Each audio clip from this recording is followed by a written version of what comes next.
राम राम। आज हम बात करेंगे सूर्य के भाव नंबर 11 के बारे में। हम सबसे पहले सूर्य के शुभ फलों की बात करेंगे। तो सबसे पहले जानते हैं सूर्य भाव नंबर 11 में जब शुभ होते हैं क्या फल प्रकट करते हैं। सूर्य भाव नंबर 11 में जब शुभ हो तो ऐसा व्यक्ति अपने परिवार को सुखी रखता है और खुद भी सुखी रहने का आदी होता है। यानी कि बड़े प्रेम से अपने परिवार का लालन पालन करेगा और जिंदगी का आनंद उठाएगा। कहने को हम ये कह सकते हैं कि आप भी सुखी हम भी सुखी।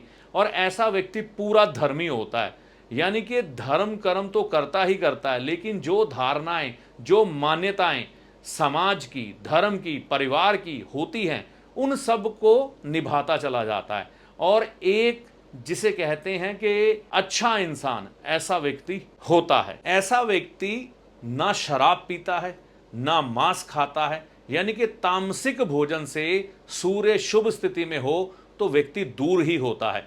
और ऐसी स्थिति में इसे 3 पुत्र रत्न प्राप्त होने की संभावनाएं बनती हैं। ऐसा व्यक्ति मेहनती बहुत होगा और जीवन में तप करके आगे बढ़ेगा, यानी कि किसी भी चीज को पाने के लिए लंबे समय तक एक जो तपस्या होती है ना, ऐसा व्यक्ति करता है जिसका फल इसे आज नहीं तो कल मिलता है। लेकिन ऐसा व्यक्ति मेहनती और तपस्वी जरूर होगा जो अपने बल पर आगे बढ़ता है। ऐसे व्यक्ति का हर अरमान, हर ख्वाहिश पूरी होती है, विदेश जाने का अवसर मिलता है और ऐसे जातक की खुद की और परिवार के सदस्यों की उम्र लंबी देखी गई है जब सूर्य शुभ स्थिति में हो। ऐसा व्यक्ति चरित्रवान होगा, कम मेहनत में अधिक लाभ की प्राप्ति करेगा और जीवन में इसके रोजगार की कमी कभी नहीं आएगी।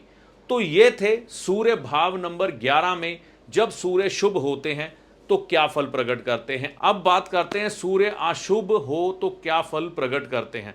सबसे पहले देखिए सूर्य अशुभ कैसे होंगे। ऐसा व्यक्ति शराब पिएगा, मांस खाएगा, चरित्रवान नहीं होगा, यानी कि कह सकते हैं अपने चरित्र के प्रति गंभीर नहीं होता। और ऐसे व्यक्ति पर लोग विश्वास नहीं करते क्योंकि ये वायदा खिलाफी कर देते हैं। इनको झूठ बोलने की आदत होती है, बात बात में झूठ बोलना। और दूसरा, कई बार ऐसा भी होता है अपने लिए झूठ ना बोलें, दूसरे के लिए झूठ बोलना। सामने वाले को नजर भी आ रहा होता है कि ये झूठ बोल रहा है व्यक्ति, लेकिन ये झूठ बोलने से पीछे नहीं हटते, झूठ बोलते चले जाते हैं। झूठा भोजन खाने के आदी हो जाते हैं। और तामसिक भोजन जैसे मैंने कहा, अंडा, नॉनवेज, शराब, ये इनके जीवन में शामिल हो जाता है।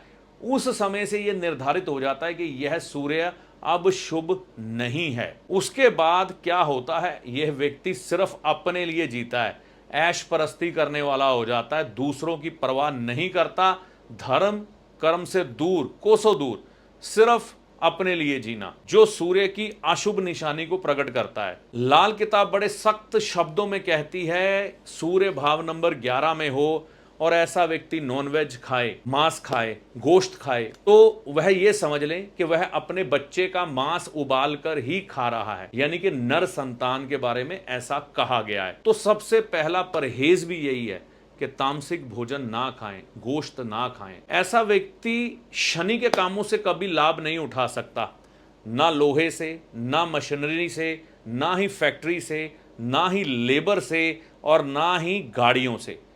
यह काम हमेशा इसको नुकसान ही करेंगे। और देखने में यह आता है कि ऐसा व्यक्ति थोड़ा सा लालची स्वभाव का हो जाता है जब सूर्य अशुभ हालात में हो। भाव नंबर 11 में गाली गलौज करने की या झगड़ा करने की ऐसे व्यक्ति की आदत हो जाती है। ये खुद नहीं तो परिवार में कोई ऐसा व्यक्ति जरूर होगा जो बहुत ज्यादा गालियां देने वाला और झगड़ा करने की आदत वाला होगा। सूर्य की अशुभ स्थितियां प्रकट हो रही हैं तो सबसे पहले परहेज क्या करना है, गोश्त खाना, यानी कि मांस, अंडा खाना सबसे पहले छोड़ें। कि गोश्त खाया ही है, नॉनवेज खाया ही है और उसे संतान पक्ष की समस्याएं आ रही हैं, या हेल्थ पक्ष की समस्याएं आ रही है तो वो क्या करे? अपने वजन के बराबर बकरियां किसी कसाई से छुड़वाए। अब होता क्या है इसमें, आपको उस समय में कसाई के पास पहुंचना है जब वो सुबह सुबह अपनी शॉप में बकरियां या बकरे काटने वाला हो। तो जैसे ही वो काटने वाला हो, आप उनकी जिंदगी बचा लीजिए। किसी टेम्पू में, गाड़ी में लोड करिए, जंगल में छोड़ दें। पर कोई देवी का या देवता का मंदिर होगा जहां पर बकरा या बकरी चढ़ाए जाते हैं, वहां पर वह लोग छोड़ आते हैं। बकरा या बकरी वह वहां पर घूमते रहते हैं। ऐसी जगह पर भी आप छोड़ सकते हैं। तो दोनों में से जो आपको अच्छा लगे वो कर सकते हैं। तो ये थी जानकारी। सूर्य भाव नंबर 11 में जब शुभ होते हैं क्या फल प्रकट करते हैं, अशुभ होते हैं क्या फल प्रकट करते हैं, कौन से परहेज करके आप इस सूर्य को अच्छा कर सकते हैं और क्या उपाय करके सूर्य के शुभ फल ले सकते हैं। ऐसी आशा करता हूं यह जो वीडियो बनाया गया है आपके काम आएगा।